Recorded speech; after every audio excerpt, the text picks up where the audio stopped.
Another day, another life update. Try natin kumain ng balay meal. At dito lang ito sa Bacolod Chicken and Sal sa SM Dasmariñas, Cavite. Eto na nga, first time ko i-try itong balay meal. May pork yampo, munggo, dilis, plain rice, at turon. Sobrang complete set na yan. At tinawag ko na si Bossing para maka-order na tayo. At habang nag-aantay, nakita ko, 1993 pa pala ito guys. O diba tagal na? At eto na ating pinakahihintay. Dumating na ating order.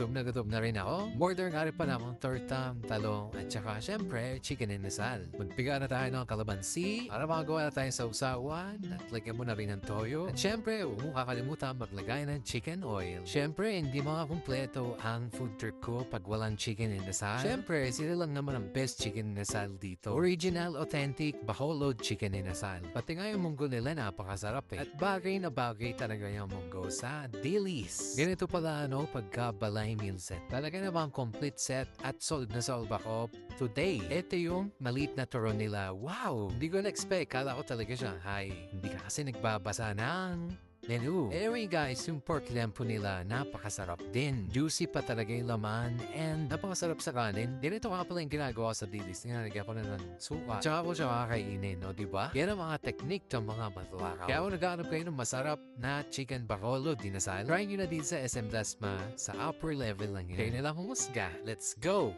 God bless!